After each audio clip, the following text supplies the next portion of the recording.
কি শুনিছেন তরূপী সহিষ্ণু ন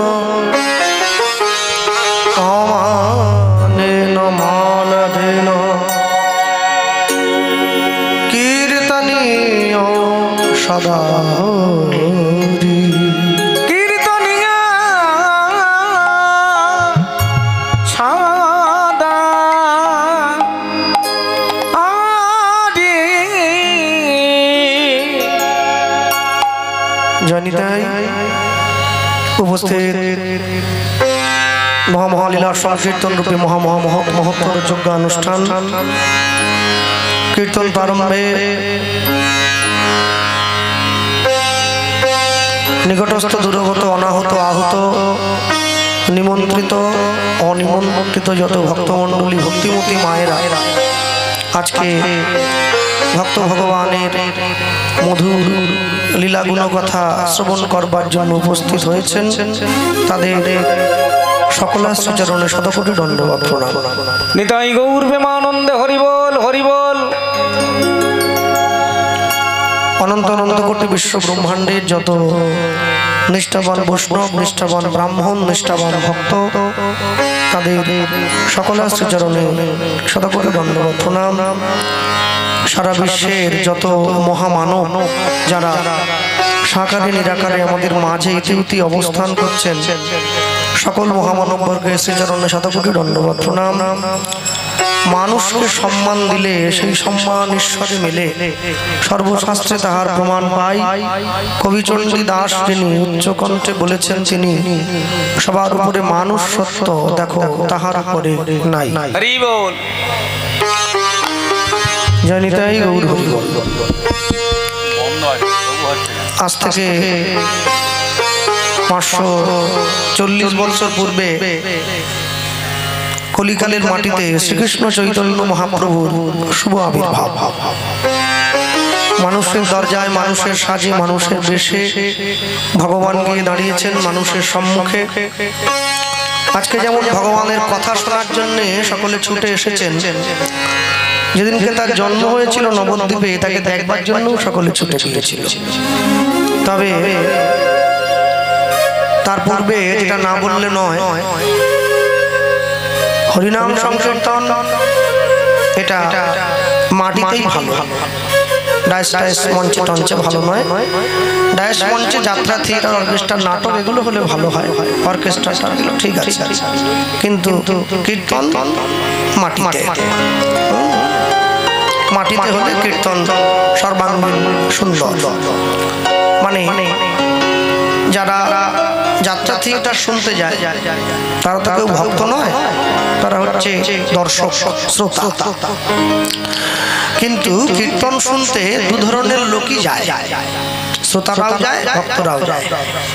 তো ভক্তদের সঙ্গে যিনি কীর্তন গাইছেন,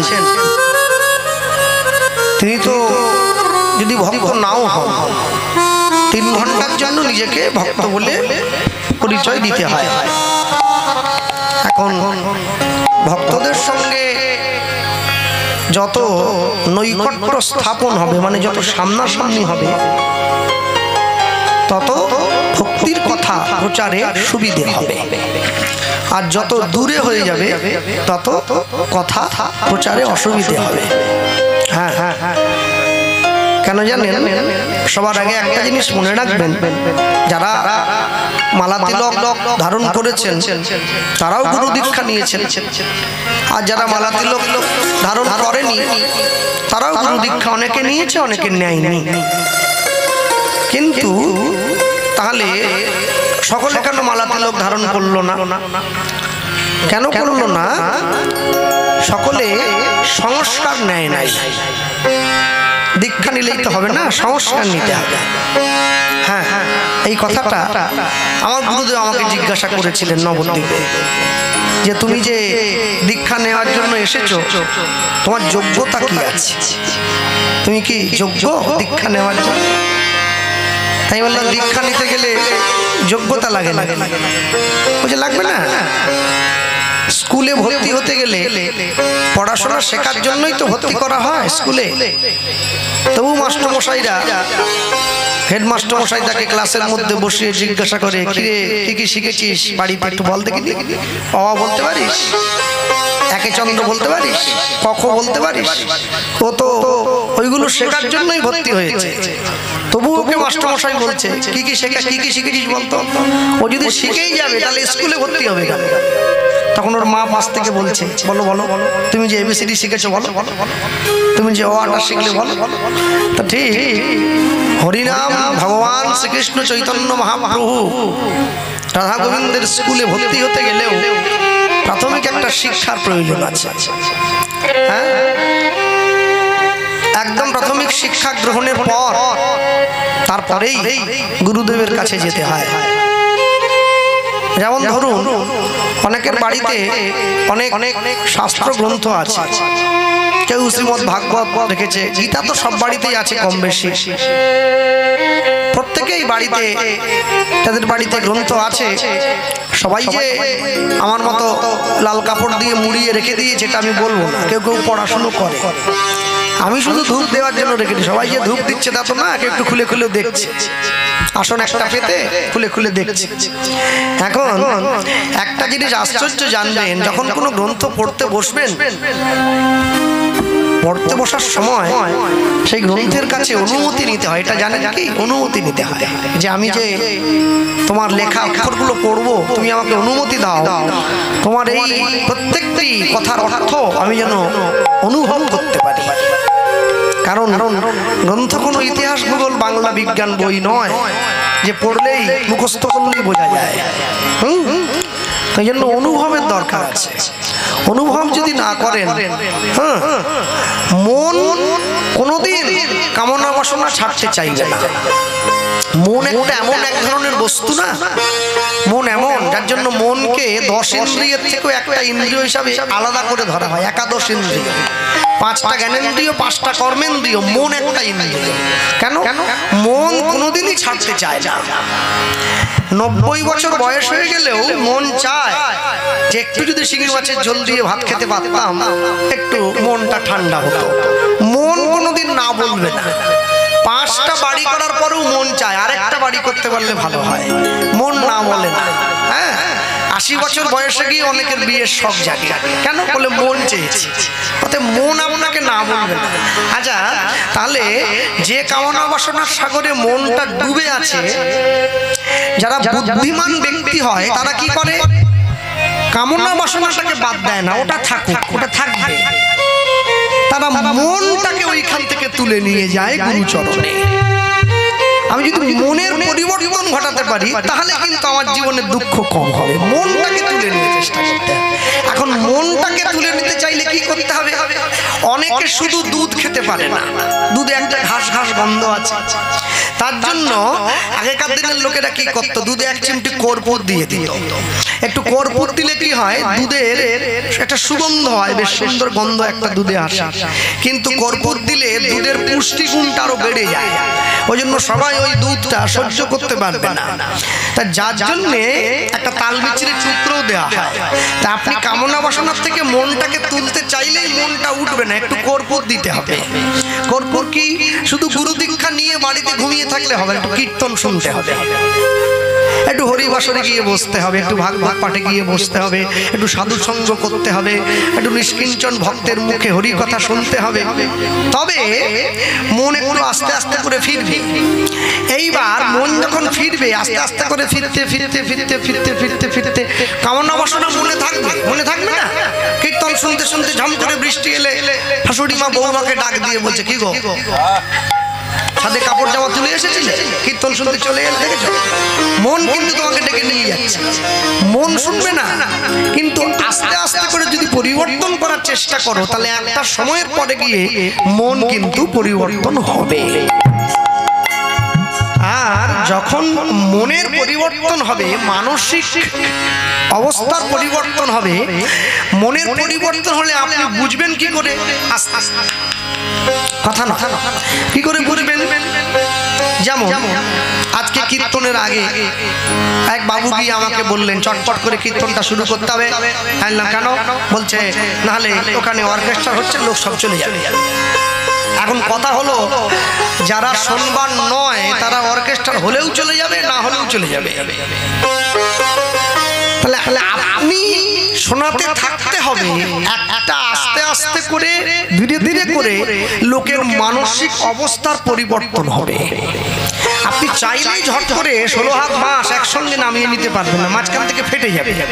আস্তে আস্তে করে নামান, আস্তে আস্তে করে নামান, দেখবেন একটা সময়ের পরে ঠিক গিয়ে পরিবর্তন হচ্ছে। যদি বলেন কেন, আজ থেকে 20 বছর আগে এই গ্রামের যে পরিস্থিতি ছিল এখনো কিন্তু সেই পরিস্থিতি আছে, কিন্তু গ্রামের মানুষের মন পরিবর্তন হচ্ছে। যদি বলেন কেন, লক্ষ্য রাখবেন এখনকার দিনে যদি কোনো ভক্ত বাড়িতে কোনো মেয়ে বৌমা হয়ে আসে অন্য জায়গা থেকে, বৌমা যখন বাবার বাড়ি থেকে শ্বশুর বাড়িতে আসছে, পালকির থেকে নামলো কিংবা 4 চাকা গাড়ির থেকে নামলো, গ্রামের লোক ছুটে গেছে বউ দেখার জন্য, নতুন বউ। সকলে কি দেখছে, বউয়ের কপালে তিলক আছে, গলে কণ্ঠি, হাতে জপের মালা, জপ করতে করতেই নামছে। তো গ্রামের লোক প্রথমে একটু ইতস্তত, নতুন বউ আবার জপ করছে কেন? যখন বৌমাকে গিয়ে প্রশ্ন করা হলো, কি গো বৌমা তুমি তো নতুন বউ, তুমি জপ করছো? বলে কেন করছি জানেন, একটা কারণের জন্য করছি। কারণটা কি? আমি জানি আমার জীবনে সবকিছু পড়ে থাকবে। নিতাই গৌর প্রেমানন্দে হরি বল, হরি বল, হরি বল।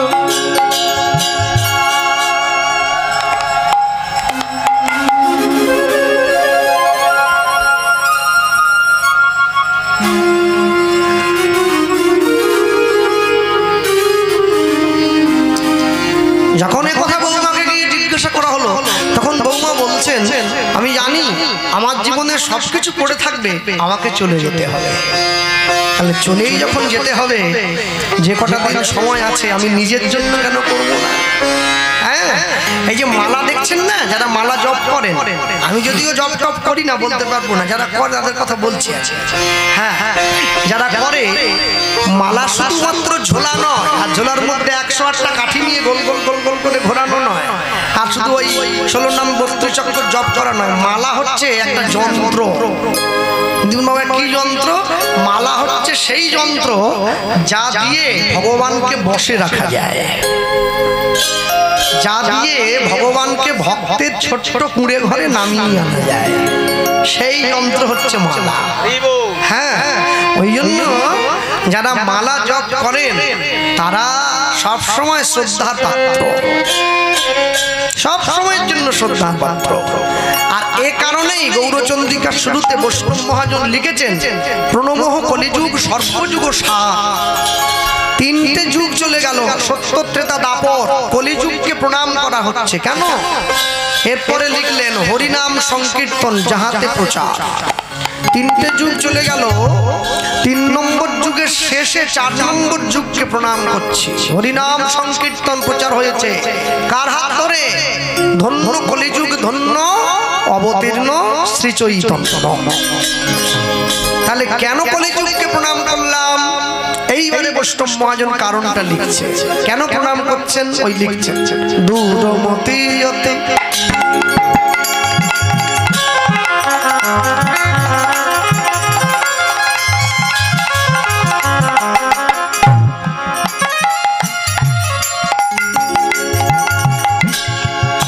দূরমতি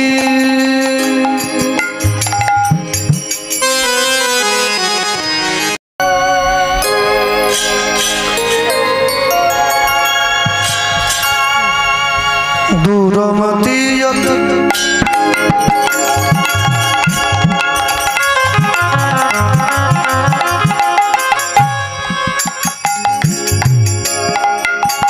পতি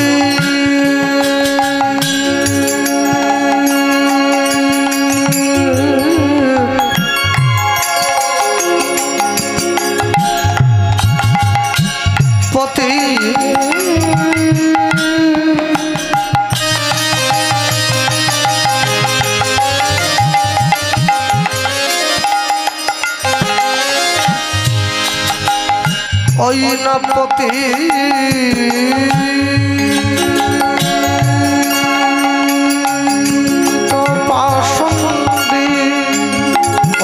সাদরমতি অতি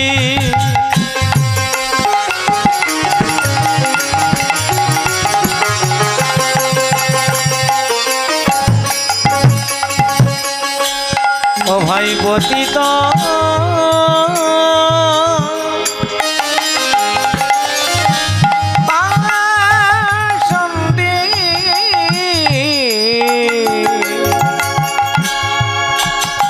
প্রাণে না মারিল কেন কলিযুগকে প্রণাম হচ্ছে প্রাণে না মারিল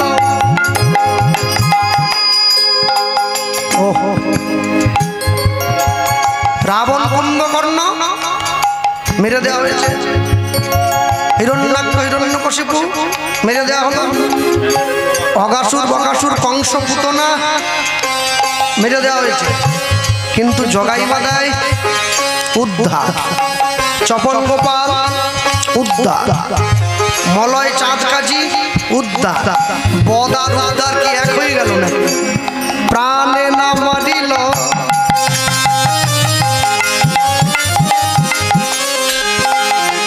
প্রাণে না মারিল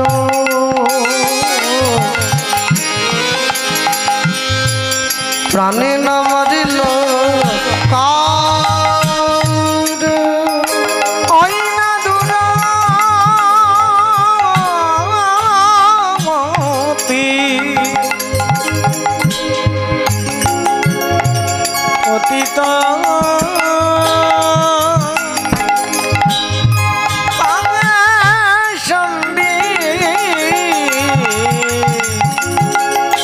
প্রাণে না মারিল প্রাণে না মারিল প্রাণে না মারিল কারে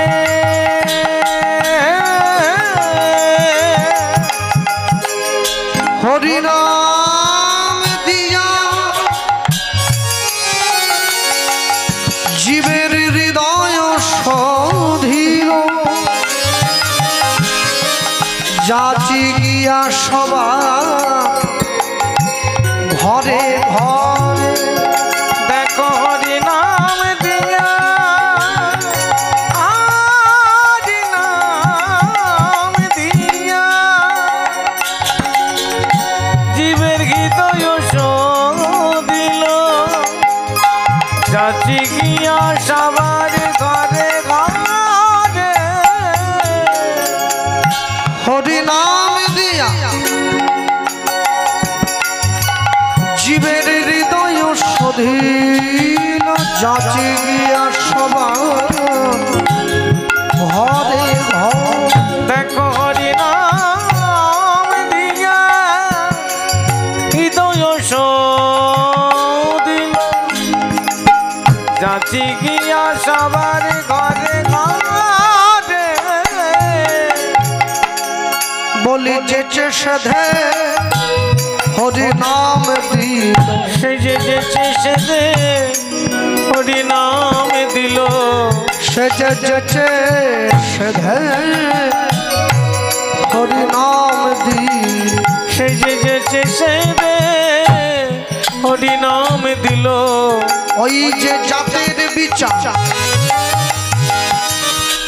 করে নিষেধ সেজে যেচে সেজে নাম দিল ওই যে হরি নামে হরিকে নামায়ে আনলো সেজে যেচে সেজে হরি নাম দিল ওই যে জগাই বাধায়ের মতো মাতালকে হরি নাম বিলায় সেজে যেচে সেজে হরি নাম দিল ওই যে মলয় চাঁদ কাজীর মতো মুসলমানকে কৃষ্ণ প্রেম বিলায় যেচে সেজে হরি নাম দিল ওই যে চপল গোপালকে উদ্ধার করিল যেচে সেজে হরি নাম দিল জীবের হাতে ধরিল পায়ে পড়িল যেচে সেজে হরি নাম দিল হাতে ধরিল পায়ে পড়িল যেচে সেজে হরি নাম দিল যেচে সেজে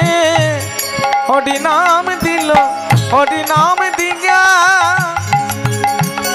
জীবের হৃদয় দিল যাচ্ছি গিয়া সবার ঘরে ঘরে হরি নাম দিয়া হৃদয় দিল যাচ্ছি গিয়া সবার ঘরে ঘরে।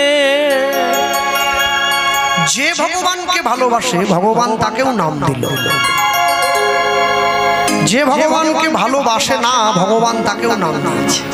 আশ্চর্য কি, যে ভগবানকে ভালোবাসে, কথার সময় ডিলে কম করো, কোথায় কোন দিকে চলে গেল মাইক বলে, কথার সময় ডিলে কম থাকবে, গানের সময়। যে ভগবানকে ভালোবাসে সে ভগবানের নাম ভক্তি শ্রদ্ধা সহকারে গ্রহণ করেছে, আর যে ভগবানকে ভালোবাসে না সে ভগবানের নাম ভক্তি শ্রদ্ধা সহকারে গ্রহণ করলো না। এখন কথা হলো, বাড়িতে সব দিন যে রান্না ভালো হবে আমি এ কথা বলবো না। তাহলে যেদিনকে বাড়ির লোকের রান্না খারাপ হয় সেদিন কি লোকে রান্না খেতে খেতে দুপুরবেলা খেতে বসে কি খেতে অর্ধেক মাঝ পথে ছেড়ে উঠে চলে যায় নাকি, যে আজ রান্না ভালো হয়নি আজ খাবো না? তা তো নয়। যারা ভগবানকে ভালোবাসে তারা ভগবানের নাম ভক্তি শ্রদ্ধা সহকারে গ্রহণ করেছে। কথাটা এইভাবে বললে বোঝা যায় একদম পরিষ্কার করে। একটা জিনিস মনে রাখবেন, সবার আগে দেখতে হবে, বাংলায় একটা কথা আছে, এখানে মহাপ্রভু সনাতন গোস্বামীকে একটা কথা বলেছিলেন, মজার কথা, জীবে দয়া নামে রুচি বৈষ্ণব সেবন ইহা ছাড়া ধর্ম নাই তুমি শোনো সনাতন, এই কথাটা বলবেন। এখন জীবে দয়া নামে রুচি, ওই মাঝখানের কথাটা ভক্তি জগৎ থেকে কিন্তু অনেকটা দূরে চলে গেছে। সামনে পিছনে দুটো কথা পড়ে আছে, জীবে দয়া বৈষ্ণব সেবন, এই দুটো পড়ে আছে, মাঝেরটা উঠে গেছে। উঠে গেছে এটা কি? রুচি। নববিধা ভক্তির প্রথমেই আছে শ্রবণং, কীর্তন শ্রবণ করবেন। শুধু কীর্তন শুনলে হবে না, রুচিটাকে পরিবর্তন করুন। সারা জীবন মালা করলাম, তিলক করলাম, বৈষ্ণবতা গ্রহণ করার চেষ্টা করা হয়েছে, ভক্তিপথে যাওয়া হয়েছে, প্রসাদ সেবা করা হয়েছে, যেখানে ভক্ত সেবার ডাক এসেছে সেখানে গেলাম, ভক্তদের পায়ে গড়াগড়ি দিলাম, কিন্তু এই যে চৈতন্য দর্শনের রুচি, এই রুচি যদি না থাকে তাহলে কিন্তু আপনি ভক্তি জগতে এগোতে পারবেন না।